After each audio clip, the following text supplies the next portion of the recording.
Hello दोस्तों, मैं अमन सिंह आपका स्वागत करता हूं मेरे यूट्यूब चैनल अमन कोचिंग सेंटर पर। तो जैसा कि पिछली वीडियो में हम लोगों ने पढ़ा था, बहुविकल्पी प्रश्नों में से 21 से लेकर 30 तक के प्रश्न को हल करवा दिया गया था। 3 वीडियो पहले ही अनसॉल्व पेपर के बहुविकल्पी प्रश्नों की बन चुकी है। जिन लोगों ने नहीं देखा, लिंक डिस्क्रिप्शन बॉक्स में मिलेगा, जाके देख सकते हो। आज हमारा होने वाला है 31 से लेके 40 तक। अगर आज छोटे छोटे क्वेश्चन रहे तो कोशिश किया जाएगा 40 से ऊपर भी क्वेश्चन करवाया जाए, 45-50 क्वेश्चन करवाया जाए, लेकिन देखते हैं क्या होता है। ठीक है। हालांकि पिछले 3 वीडियो में हम लोग टारगेट रख रहे थे 20 क्वेश्चन का, लेकिन नहीं हो पाता था क्योंकि क्वेश्चन थोड़ा ज़्यादा क्वेश्चन पे डिटेल में बात करने लगते थे हम लोग, इसलिए नहीं कंप्लीट हो पाता था। लेकिन आज कोशिश करते हैं। आज मुझे लगता है छोटे छोटे क्वेश्चन होंगे, कुछ कुछ ही होंगे, सभी नहीं होंगे। तो चलिए शुरू करते हैं। Question number 31। क्वेश्चन नंबर 31 आपको यहाँ स्क्रीन पे शो कर रहा होगा। आप इधर से पढ़ो, मैं नीचे से पढ़ता हूँ। ठीक है। तो क्वेश्चन नंबर 31 है हमारा, समांतर श्रेणी 2 7 12 का 10वां पद है। एक समांतर श्रेणी हमको दे रखा है। क्वेश्चन नंबर 31 है, एक समांतर श्रेणी दे रखा है 2, 7, 12। इसका हमसे पूछ रहा है 10वां पद। इसका हमसे क्या पूछ रहा है? 10वां पद।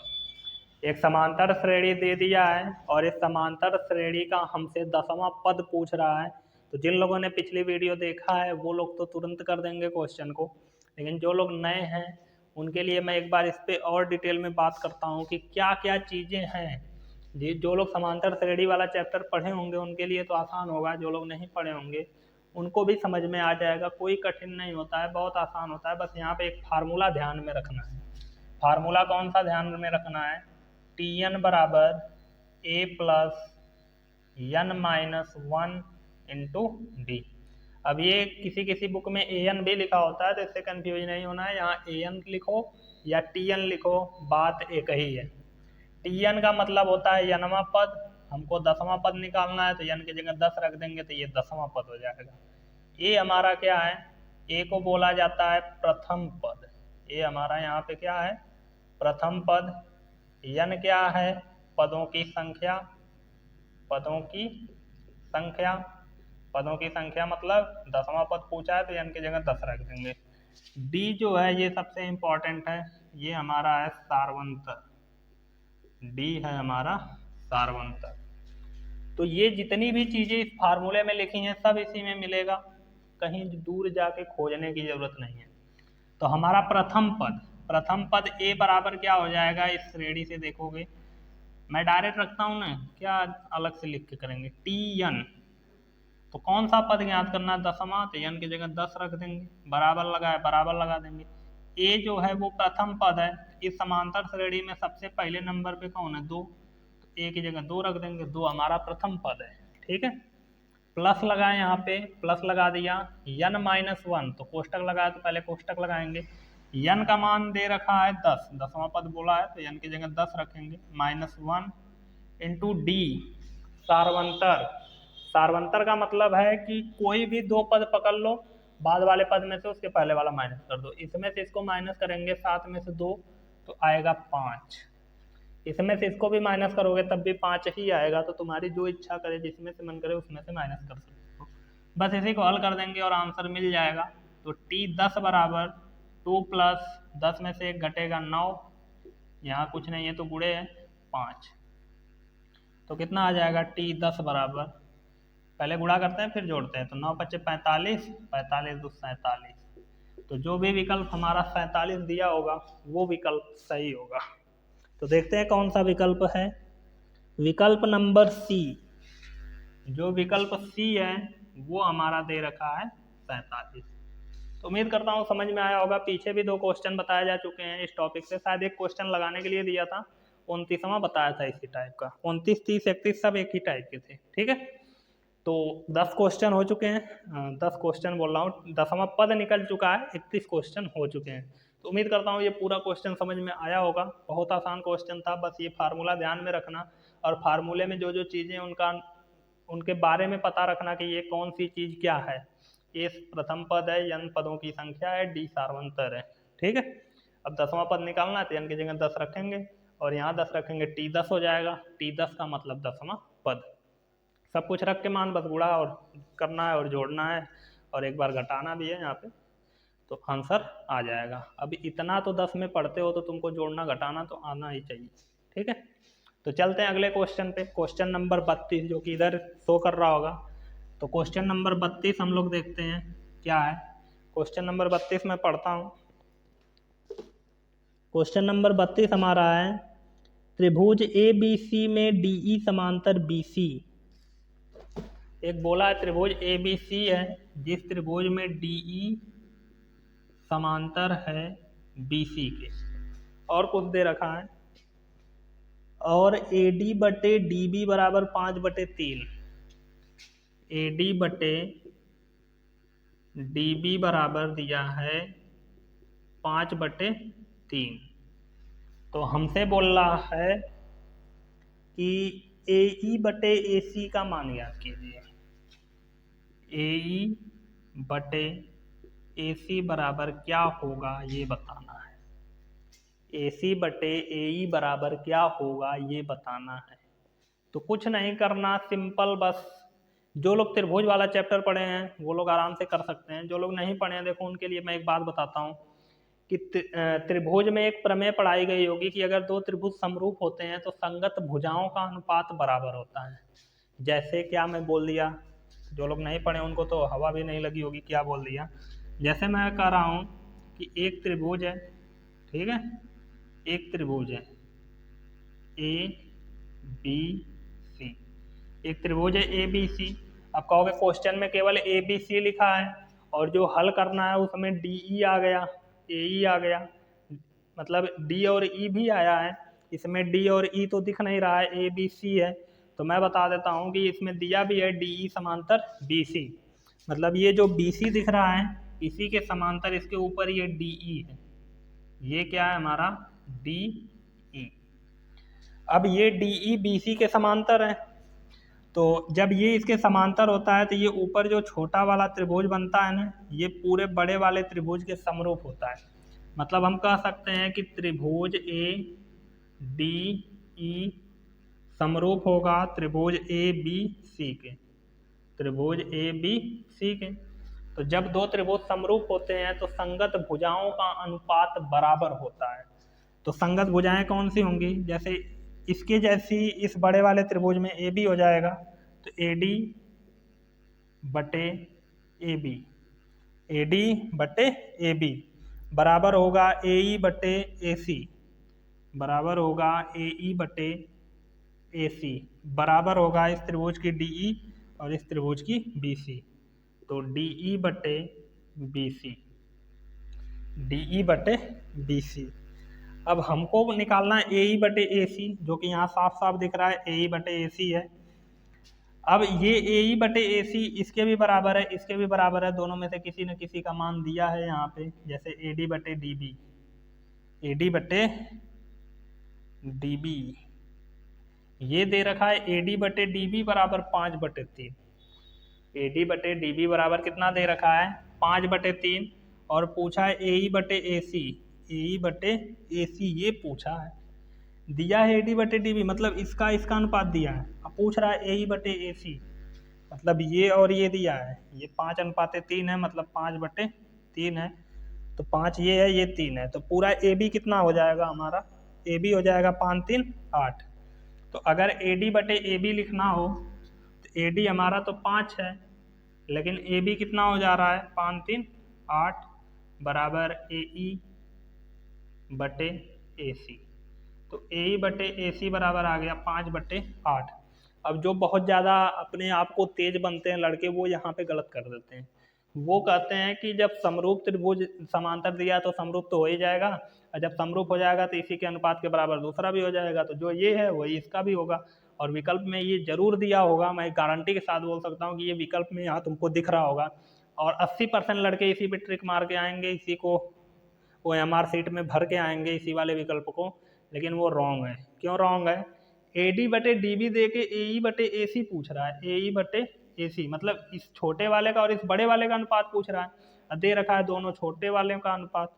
तो अब AD की सीध में 5 है तो AD की जगह 5 रख दिया, DB की सीध में 3 है तो यहाँ 3 रख दिया, और जब AB निकाला तो 8 आया, तो हम AB की जगह 8 रखेंगे। AD तो दे रखा है 5, लेकिन AB नहीं दे रखा था तो उसको यहाँ से निकाला गया है। तो ये चीज़ ध्यान में रखना, यहाँ गलती नहीं करनी है। जल्दी जल्दी में अगर क्वेश्चन को किए तो गलत हो जाएगा, ठीक है। तो देखते हैं विकल्प कौन सा सही है। विकल्प जो सही होगा वही सही करना है। 5/8 विकल्प नंबर सी दिया है, तो इसमें हमारा विकल्प नंबर सी जो है वो करेक्ट है। तो उम्मीद करता हूँ समझ में आ रहा होगा। बहुत सिंपल क्वेश्चन है, कुछ कठिन नहीं है। मेहनत करोगे तो सब क्वेश्चन आसानी से लगेंगे, एक भी क्वेश्चन तुमको देखने में कठिन नहीं लगेगा। तो मेरे साथ बने रहो। जब 500 क्वेश्चन कर लोगे, 500 से ऊपर भी करवाया जा सकता है, तो 500 से ऊपर जब क्वेश्चन कर लोगे ना, तो अपने आप आइडिया लग जाएगा कि हमको करना क्या है, ठीक है। तो ज़्यादा बकवास न करते हुए हम लोग चलते हैं अगले क्वेश्चन पे। क्वेश्चन नंबर हमारा होगा 33। क्वेश्चन नंबर 33 जो कि स्क्रीन पे शो कर रहा होगा, उधर से पढ़ो, मैं इधर से पढ़ता हूँ। क्वेश्चन नंबर हमारा 33 है। दी गई आकृति में यदि DE समांतर BC तब x बराबर ज्ञात करना है। एक आकृति दिया है, मैं आकृति बनाता हूँ। वो आकृति इसी टाइप की है, तो सेम इसी टाइप का क्वेश्चन मिल रहा है। तो अभी इस टाइप का एक लगाए हैं, उसी टाइप का दूसरा भी क्वेश्चन मिल गया तो आराम से लग जाएगा। ये एक आकृति दे रखा है ABC और यहाँ पे D है। क्वेश्चन में दिख रहा होगा सबको, ये DE है, उधर दिख रहा होगा। ध्यान से देखो, ये क्वेश्चन में ही आकृति दे रखा है। x दिया है, फिर 16 दिया है, फिर 34 दिया है, फिर 17 दिया है। ये x दिया है, ये 16 दिया है, ये 34 दिया है और ये 17 दिया है, ठीक है। ये क्वेश्चन है हमारा। अब बोल रहा है कि ये जो x दिख रहा है ना, इसका मान ज्ञात करो। और क्वेश्चन में ये भी बोल रहा है कि जो DE है वह समांतर है BC के। तो बस काम ही खत्म हो गया। ये जब तुम त्रिभुज वाला चैप्टर शुरू करोगे ना, तो जो पहली नंबर की प्रमेय है उस पे लगेगा, प्रमेय 1 पे। प्रमेय 1 क्या है कि जब किसी त्रिभुज की किसी एक भुजा के समांतर दो भुजाओं को प्रतिच्छेद करते हुए एक रेखा खींची जाए, तो ये जब रेखा खींचते हैं तो इनकी जो भुजाओं का अनुपात होता है, जहाँ से काटता है, वो बराबर होता है, ठीक है। प्रमेय 1 है इसी टाइप से, मुझे एकदम करेक्ट नहीं याद है मैं, लेकिन बता सकता हूँ कि प्रमेय 1 बोलती है कि अगर ये और ये समांतर है तो इसका और इसका अनुपात, इसका और इसका अनुपात बराबर होगा। तो वही हम लोग प्रमेय लगाएंगे। जब दिया है चूंकि DE समांतर BC है, तो हम इसलिए कहेंगे AD/DB, AD/DB बराबर AE/EC, AE/EC। और AD का मान है x, तो x रखेंगे। DB का मान है 16, तो 16 रखेंगे। AE का मान है 34, तो 34 रखेंगे। और EC का मान है 17, तो 17 रख देंगे। और ये 17 1 में 17, 17 दूना 34, x का 1 में गुणा होगा x आएगा, 16 का 2 में होगा तो 16 दूना 32। तो x बराबर हमारा आ गया 32। तो चेक कर लेते हैं कौन सा विकल्प हमारा दिया है 32, वही सही होगा। तो विकल्प नंबर बी, विकल्प नंबर बी देख सकते हो दिया है, जो कि हमारा क्या होगा, करेक्ट होगा। तो ये वाला भी क्वेश्चन हो गया। हाँ, यहाँ पे जो प्रमेय हम लोग यहाँ पे यूज कर रहे थे उसका यूज नहीं किया गया। यहाँ पे पहली प्रमेय, ये तो मान लो एक एक्सरसाइज बाद प्रमेय मिलती है, लेकिन ये सबसे पहली प्रमेय है त्रिभुज वाले चैप्टर की। तो ये जो लोग थोड़ा मोड़ा भी त्रिभुज वाला चैप्टर पढ़े होंगे उनको भी आता होगा, ठीक है। शुरुआत ही ऐसे होती है त्रिभुज वाले चैप्टर की, तो ये तो आराम से समझ में आया होगा, ठीक है। चलते हैं अगले क्वेश्चन पे। क्वेश्चन नंबर 33 हो चुका। अब चलेंगे क्वेश्चन नंबर 34 पे, जो कि आपको स्क्रीन पे शो कर रहा होगा। पढ़ो उधर से, मैं इधर से पढ़ता हूँ, फिर ध्यान से सुनो। कह रहा दो समरूप त्रिभुजों ABC और DEF में इनके क्षेत्रफलों का अनुपात निम्नलिखित में से कौन है। देखो, ये भी एक प्रमेय है कि अगर दो त्रिभुज समरूप होते हैं तो उनका जो क्षेत्रफल होता है, क्षेत्रफल का अनुपात उनकी संगत भुजाओं के अनुपात के बराबर होता है। मतलब यहाँ पे मैं क्या कहना चाहता हूँ, लिख देता हूँ। क्वेश्चन देखो देखते ही मैं ट्रिक कर सकता हूँ, तुम लोग भी कर लोगे। बस एक बात याद रखो मेरी, ये बात मैं यहाँ पे इसलिए लिख रहा हूँ ताकि तुमको आगे जब इस टाइप का क्वेश्चन मिले तो मैं इस चीज को डायरेक्ट यूज कर सकूँ। ठीक है, तो ये पहला क्वेश्चन है इस प्रमेय पे, तो मैं इसको लिखूंगा कि यदि दो त्रिभुज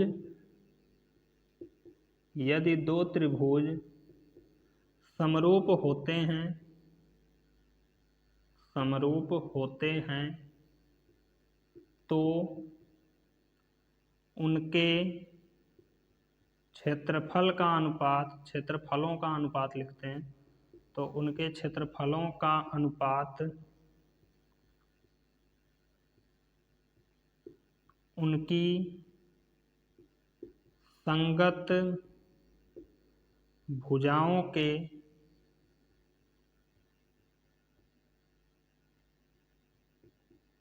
अनुपात संगत भुजाओं के वर्गों के अनुपात संगत भुजाओं के वर्गों के अनुपात के बराबर होता है। ठीक है, यदि दो त्रिभुज समरूप होते हैं तो उनके क्षेत्रफलों का अनुपात उनकी संगत भुजाओं के वर्गों के अनुपात के बराबर होता है। अब उसमें एक विकल्प जरूर ऐसा दिया होगा जिसमें संगत भुजाओं का अनुपात का वर्ग दिया होगा। चेक करो कौन सी संगत भुजाओं के वर्गों का अनुपात दिया है। पहले दो विकल्प में तो वर्ग दिया ही नहीं है, इसमें साफ साफ प्रमेय में लिखा गया वर्गों का अनुपात। पहले दूसरे विकल्प में वर्ग दिया ही नहीं है तो वैसे ही गलत हो गया। तीसरे और चौथे विकल्प में वर्ग दिया है, तो अब कैसे पता करें कि कौन सा सही है। दो त्रिभुज हैं ए बी सी और डी ई एफ। दो त्रिभुज हैं, एक त्रिभुज है ए बी सी, एक छोटा सा बना देता हूँ। हमारे पास दो त्रिभुज हैं, एक त्रिभुज है ए बी सी और एक त्रिभुज है डी ई एफ। ये डी ई एफ। अब चेक करते हैं जो अनुपात दिया है वो संगत भुजाओं के अनुपात के बराबर दिया है कि अलग अलग दिया है। ए बी की संगत भुजा होगी ए डी, बी सी की संगत भुजा होगी ई एफ, ए सी की संगत भुजा होगी डी एफ। ठीक है, अब अगर या तो ए बी स्क्वायर बटे डी ई स्क्वायर दिया होगा या बी सी स्क्वायर बटे ई एफ स्क्वायर दिया होगा या ए सी स्क्वायर बटे डी एफ स्क्वायर, देखते हैं कौन सा दिया है। एक दिया है ए बी स्क्वायर बटे डी ई स्क्वायर और एक दिया है ए बी स्क्वायर बटे E F square. A B की संगत भुजा डी ई है तो ए बी स्क्वायर बटे डी ई स्क्वायर सही होगा, ए बी स्क्वायर बटे डी एफ स्क्वायर गलत होगा क्योंकि इसकी संगत भुजा ये है। तो ए बी स्क्वायर बटे डी ई स्क्वायर आना चाहिए। यहाँ पे जो हम लिखेंगे area of triangle A B C बटे area of triangle D E F, ये बराबर होगा ए बी स्क्वायर बटे डी ई स्क्वायर के, ना कि ए बी स्क्वायर बटे डी एफ स्क्वायर के। क्यों? क्योंकि ए बी की संगत भुजा डी ई है। तो जो भी विकल्प हमारा ये वाला है वो सही होगा। ये जो मैं बात लिखा हूँ ना, ये एकदम दिमाग में बैठा लो क्योंकि इस टॉपिक से क्वेश्चन मैं देखता हूँ हर साल बनते हैं। ये जो प्रमेय लिख रहा हूँ इस प्रमेय से रिलेटेड क्वेश्चन हर साल बनते हैं। अभी पिछले साल मैं अनसॉल्व पेपर करा रहा था, लगभग हर अनसॉल्व पेपर में इससे रिलेटेड एक क्वेश्चन आ जाता था। त्रिभुज वाले चैप्टर से अगर क्वेश्चन पूछता है तो इसी से ज़्यादा पूछता है। ठीक है, इसको एकदम दिमाग में बैठा लो। ठीक है, तो ये हमारा ए बी स्क्वायर बटे डी स्क्वायर सही है और ये विकल्प हमारा है सी, तो सी को सही करेंगे यहाँ पे और बढ़ेंगे आगे। ठीक है, क्वेश्चन नंबर 34 हो गया। 35 की बारी, देखते हैं 35 क्या है। क्वेश्चन नंबर 35 है, त्रिभुज से ही है, त्रिभुज वाले ही क्वेश्चन आज ज़्यादा मिल रहे हैं। कह रहा है समबाहु त्रिभुज ए बी सी की भुजा 10 सेंटीमीटर है, एक भुजा 10 सेंटीमीटर है, तथा समबाहु त्रिभुज डी ई एफ की एक भुजा 5 सेंटीमीटर है।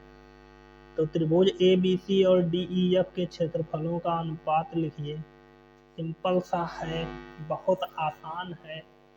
जो लोग इस बात को अच्छे से समझे होंगे वो लोग उसको आराम से कर लेंगे, क्योंकि एकदम इसी पे सवाल है। ये जो प्रमेय लिखा हूं मैं, एकदम सेम इसी पे सवाल है और सेम त्रिभुज लिया है। तो मैं इसी चित्र पे इसको कर देता हूँ 35 को। बोला है त्रिभुज ABC की भुजा 10 सेंटीमीटर और त्रिभुज DEF की भुजा 5 सेंटीमीटर है और दोनों समबाहु त्रिभुज है। तो एक उसमें बड़ा छोटा लिया है तो उस पर नहीं करते हैं, थोड़ा सा बना लेते हैं, थोड़ा मेहनत लग जाएगी और क्या। ये एक समबाहु त्रिभुज है हमारे पास ABC। इसकी प्रत्येक भुजा हमको दे रखा है 10 सेंटीमीटर, तीनों भुजाएं दे रखा है 10 सेंटीमीटर। एक और त्रिभुज है जो कि इससे छोटा है। कहोगे कैसे पता चला छोटा है? तो पता चल जाता है क्वेश्चन से। क्वेश्चन में बोला इसकी भुजा 5 सेंटीमीटर की है, तो सब 55 सेंटीमीटर का है और ये 10-10 का था, तो वो छोटा ही हुआ ना। और दोनों समबाहु त्रिभुज है, ये भी समबाहु त्रिभुज है और ये भी समबाहु त्रिभुज है। तो दोनों एक ही त्रिभुज हैं, तो ये कंफर्म समरूप होंगे। ठीक है, तो जब समरूप होंगे तो हम लिखेंगे एरिया ऑफ ट्रायंगल ABC बटे एरिया ऑफ ट्रायंगल DEF, जो यहाँ किया था। वही बोला भी है ना क्वेश्चन में कि त्रिभुज ABC और DEF के क्षेत्रफल का अनुपात, तो वही निकालना है। कोई भी एक भुजा ले लो, उसका वर्ग कर दो, इसको लेंगे तो 10 का वर्ग 5 का वर्ग, किसी को भी ले लो, इसको लोगे तब भी वही चीज़ आएगा, इसको लोगे वही। तो मैं लिख रहा हूँ 10 का वर्ग बटे 5 का वर्ग। 10 का स्क्वायर 100 होता है, 5 का स्क्वायर 25 होता है और 25 एक कम 25, 25 चौके 100। आंसर आ गया 4:1 या 4/1 दिया होगा, तो देख लेते हैं कौन सा सही है। 4:1 दिया है विकल्प नंबर डी। विकल्प नंबर डी उधर शो कर रहा होगा, तो यहाँ पे हमारा इस क्वेश्चन में विकल्प नंबर डी सही है। अब क्वेश्चन नंबर 36 पे चलते हैं। क्वेश्चन नंबर 36 पे चलते हैं। कितना मजा आ रहा है, एक ही टॉपिक से रिलेटेड हमको 3-3 क्वेश्चन लगातार मिल रहे हैं। सेम 3 क्या 4 मिल गए। 32 भी तो त्रिभुज से ही था, 33, 34, 35 सब तो त्रिभुज से ही अभी मिल रहे हैं। एक बस वो समांतर श्रेणी से था। तो अब चलते हैं अगले क्वेश्चन पे, क्वेश्चन नंबर 36, जो कि अब इधर शो करेगा, क्योंकि इधर भर चुका, अब इधर खाली है, तो मैं इधर से लिखूंगा तो क्वेश्चन इधर शो करेंगे। तो एक बार मैं क्वेश्चन को इधर उठा के रख देता हूँ, फिर पढ़ता हूँ। क्वेश्चन नंबर,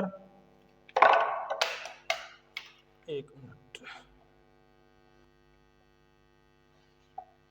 क्वेश्चन नंबर जो 36 है वो स्क्रीन पे शो कर रहा होगा, उसको पढ़ो, मैं इधर से पढ़ता हूँ। किसी बिंदु की y अक्ष से दूरी उस बिंदु का कहलाता है।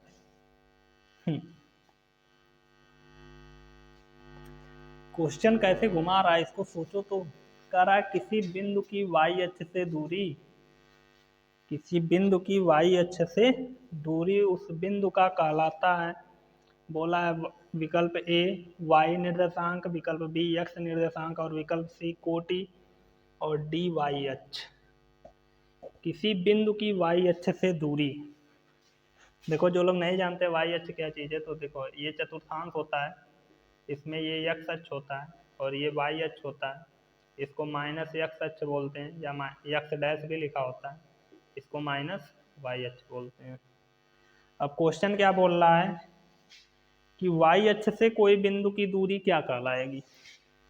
ये हमारा y अक्ष है, मान लेते हैं यहाँ पे कोई पॉइंट स्थित है, तो y अक्ष से किसी बिंदु की दूरी, ये वाली दूरी, इस अक्ष से ये वाली दूरी, ये वाली दूरी किस अक्ष पे चल रहे हैं, x अक्ष पे चल रहे हैं। तो y से दूरी जो होगी वो x का निर्देशांक कहलाएगी, x अक्ष का निर्देशांक, या इसको हम भुज कह सकते हैं। x पे जो दूरी चली जाती है उसको भुज बोला जाता है। अब इसमें विकल्प में क्या दे रहा है, विकल्प में दिया है y निर्देशांक, x निर्देशांक, कोटि y अक्ष। तो ना ही y निर्देशांक होगा, ना ही कोटि होगी, ना ही y अक्ष होगा। हमारा x निर्देशांक यहाँ पे सही होगा, क्योंकि हम x अक्ष पे चल रहे हैं, तो x अक्ष पे जितनी भी दूरी चलेंगे यहाँ पे लिखेंगे और जितना y पे चलेंगे वो यहाँ पे लिखेंगे। तो ये x अक्ष का निर्देशांक होता है और ये y अक्ष का। तो इसमें हमारा आंसर होगा x अक्ष का, या x निर्देशांक, अक्ष नहीं x निर्देशांक, जो विकल्प में दिया है वही चीज़ लिखेंगे, x निर्देशांक। ठीक है, तो विकल्प नंबर हमारा बी यहाँ पे सही है। बहुत सिंपल क्वेश्चन था। चलते हैं अगले क्वेश्चन पे। 36 हो गया। क्वेश्चन नंबर 37 देखते हैं 37 क्या है। वहां शो कर रहा होगा, उधर से पढ़ो, मैं इधर से पढ़ता हूँ। क्वेश्चन नंबर 37 कह रहा है बिंदु -8, 6 किस चतुर्थांश में स्थित है। बिंदु -8, 6 किस चतुर्थांश में स्थित है, यही दिया है ना।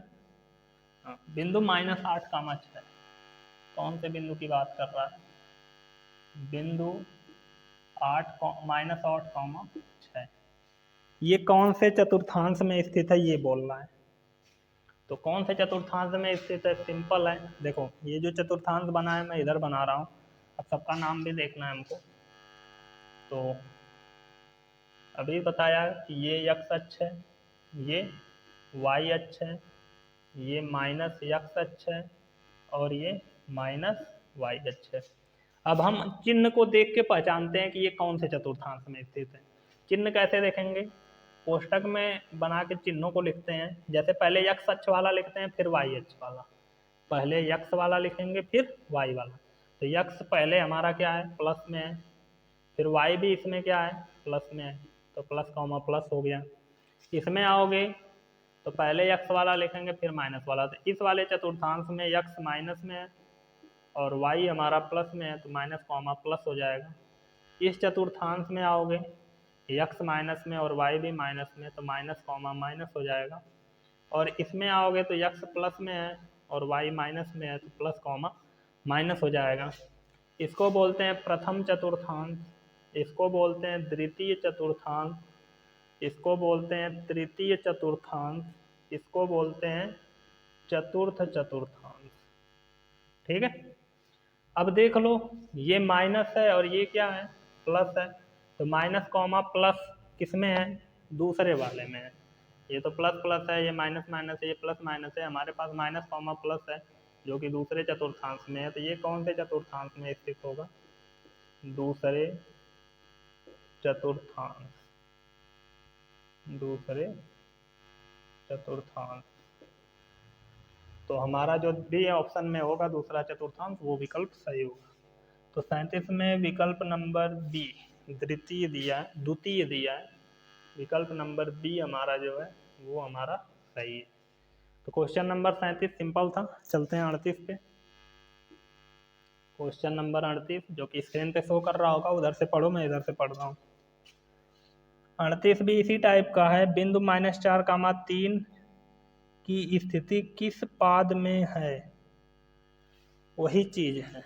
यहाँ बस नाम चेंज कर दिया। हम लोग अभी चतुर्थांश बोल रहे थे, इस बार इसका नाम पाद रख दिया है, बस और कुछ नहीं है। नाम भी बड़ा अजीब अजीब रखता है। ऐसे गर्मी से हालत ख़राब है हमारी, एकदम पूरा गर्मी से भीग गए हैं। लेकिन वीडियो बनानी है, पढ़ाना है, तुमको बोर्ड में पास करवाना अच्छे नंबर से, तो मेहनत करनी ज़रूरी है। और मैं मेहनत कर रहा हूँ तो तुमको भी मेहनत करनी ज़रूरी है। तुम मेहनत करो, उससे ज़्यादा करो। 38 क्वेश्चन में बोल रहा है कि बिंदु -4, 3 -4, 3 किस पाद में स्थित है। तो याद रखना कि ये चतुर्थांश इनको बोलते हैं, या फिर पाद भी बोला जाता है। तो वही चीज़ है, ये माइनस में, ये कुछ नहीं लगा है तो प्लस, तो माइनस कॉमा प्लस दूसरे में है। तो ये भी हमारा दूसरे चतुर्थांश में ही जाएगा। इसमें बोला भी है द्वितीय पाद, द्वितीय पाद। तो विकल्प नंबर बी इसमें भी, विकल्प नंबर बी इसमें भी सही है। ठीक है। चलते हैं क्वेश्चन नंबर 39 पे, वो देखते हैं क्या है। क्वेश्चन नंबर 39 आपको शो कर रहा होगा, वहां से पढ़ो। कह रहा है किसी बिंदु को x अक्ष से दूरी, किसी बिंदु की x अक्ष से दूरी उस बिंदु की कहलाती है भुज कोटि अक्ष आलेख। किसी बिंदु की x अक्ष से दूरी, यहाँ y अक्ष से बोला था, यहाँ x अक्ष से बोल रहा है। जैसे ये हमारा चतुर्थांश हो गया, ये x अक्ष हो गया, ये y अक्ष हो गया, ये -x अक्ष हो गया और ये -y अक्ष हो गया। अब बोल रहा है किसी बिंदु की x अक्ष से दूरी कहलाती है। अब मैं बोला था कि ये जो y अक्ष से दूरी है, या तो ये x निर्देशांक कहलाएगा, या तो ये भुज कहलाएगा। ठीक है। और इसी का उल्टा यहाँ पे दिया है, यक्ष अक्ष से कोई बिंदु मान लो यहाँ पे है, कहीं भी हो सकता है, हम लोग मान ले रहे हैं यहाँ पे, तो यक्ष अक्ष से इसकी दूरी ये वाली है और ये वाली दूरी वाई अक्ष पे चली जा रही है। तो या तो इसको बोलोगे वाई निर्देशांक, या तो इसको बोलोगे वाई निर्देशांक, या तो इसको बोलोगे कोटि। वाई अक्ष पे जो चलते हैं या तो वो कोटि होती है या तो उसको वाई निर्देशांक बोलते हैं, यक्ष वाले को भुज या यक्ष निर्देशांक बोलते हैं। तो इन दोनों में से जो भी दिया है वो सही है। तो विकल्प नंबर बी हमको दिया है कोटि, तो विकल्प नंबर बी इसमें भी सही है। विकल्प बी 3 बार लगातार सही हो गया, यहाँ भी सही है बी, 4 बार लगातार सही हो गया। अच्छी बात है। चलते हैं क्वेश्चन नंबर लास्ट हमारा है 40। तो 40वां क्वेश्चन देखते हैं क्या है हमारा। क्वेश्चन नंबर 40 स्क्रीन पे शो कर रहा होगा, देखो। ट्रिग्नोमेट्री से है, बहुत अच्छा क्वेश्चन देखने में तो लग रहा है। नहीं, ट्रिग्नोमेट्री से नहीं है, इसी से है। बिंदु 1,5 किस चतुर्थांश में स्थित है? क्या मजाक कर रहा है, बिंदु 1,5 किस चतुर्थांश में स्थित है बोल रहा है। 1,5 इसमें ऐसे लिखा है, विकल्प ए ऐसे लिखा है, ये विकल्प ए है फर्स्ट, ठीक है। विकल्प बी हमारा है सेकंड, विकल्प सी हमारा है थर्ड, और विकल्प डी हमारा है फोर्थ, ऐसे। तो ये मजाक ही कर रहा है ना, एक ही टाइप के कितने क्वेश्चन देगा। ये दोनों प्लस में है, इसके आगे भी कुछ नहीं प्लस, इसके आगे भी कुछ नहीं तो प्लस। अब ये किस चतुर्थांश में जाएगा? प्लस कॉमा प्लस में, प्लस कॉमा प्लस फर्स्ट वाला है, तो फर्स्ट हमारा सही होगा, विकल्प नंबर ए। तो कुछ सोचना ही नहीं था। अब एक ही टॉपिक से रिलेटेड ढेर सारे क्वेश्चन इसमें मिल रहे हैं, तो मज़ा भी आ रहा है। एक क्वेश्चन को अच्छे से पढ़ने के बाद बाकी क्वेश्चन अपने आप लग रहे हैं। तो यही फ़ायदा होता है कि एक क्वेश्चन पे ज़्यादा मेहनत करो और उस टाइप के जितने भी क्वेश्चन मिले उनको आराम से लगा डालो, ठीक है। तो एक बार इन सब का स्क्रीनशॉट लो, फिर क्वेश्चन लाता हूँ उसका ले लो। तो हो चुका होगा। अब एक बार पूरा क्वेश्चन आ रहा है स्क्रीन पे, उसका स्क्रीनशॉट लो, फिर बात करते हैं। तो वो हो चुका होगा।